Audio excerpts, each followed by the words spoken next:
I want to kind of get into the way that we met each other. And I was telling Misa, like, the way we met each other is super random. And then like now looking back, like in hindsight, you're like, wow, like fucking who would have thought back in like 2009, which is when I believe I met you.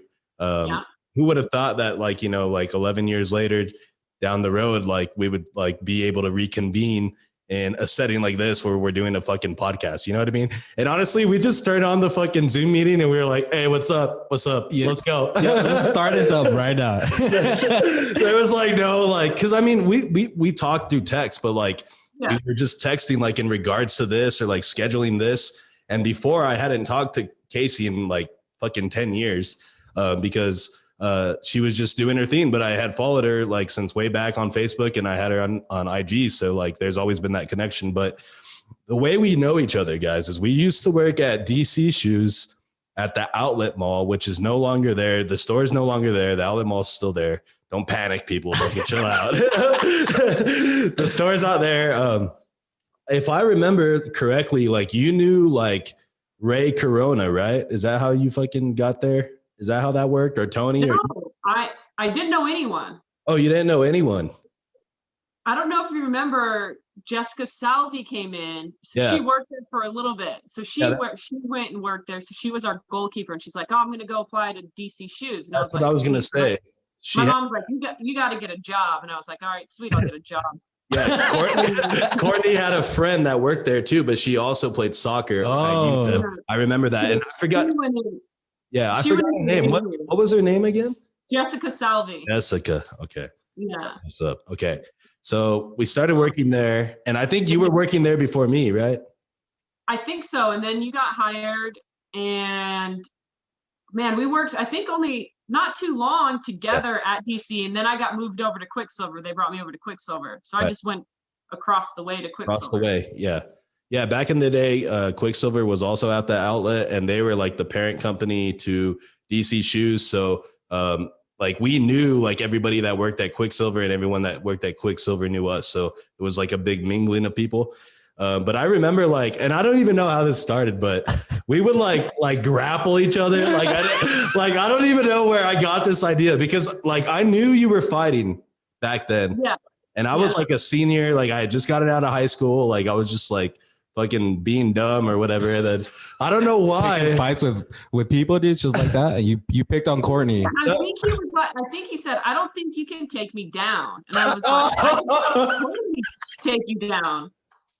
And then it went like from, I don't think you can take me down to, I don't think you can choke me out. And then it started like, then there was like a time frame, like we had to do it. But I feel like at the end of it, it was all on camera. It was. And then Ray, like, because Ray was like the head of Quicksilver, but he kind of like oversaw DC a little bit too, right? Yeah, because they were like changing managers at that time, so they relied on Ray. Yeah. He was like, what is going on in the store? You guys can't be doing this. Like, this is sexual harassment. This is that. Like, just delete it. Like, don't show anyone. Like, the store's dead. Like, yeah, like, yeah, we would like, okay. So when you would walk into the store, obviously there'd be like, there's a fuckload of space. There's a bunch of shoes and stuff. So we would move like the furniture and make like this, like, we would clear like the concrete and like get down. We would wrestle like in the store. Like you told me, I remember Chris told me this story a while back, and he's all like, dude, she almost broke my arm in like less than 15 seconds. He didn't want to tap. And I was like, tap. And he's like, no. And I was like, tap. And I was like, I'm going to break it. Like, oh, Chris, what were Mama you ain't raised no bitch, bro. Mama ain't raised no bitch. I wasn't tapping for no one. Dude, and then looking back now, I'm like, God, you're so fucking stupid, Chris. Like, she could have fucking killed you if she wanted to. Yeah, dude. Maybe that gave her motivation to like, dude, if I could kick Chris's ass.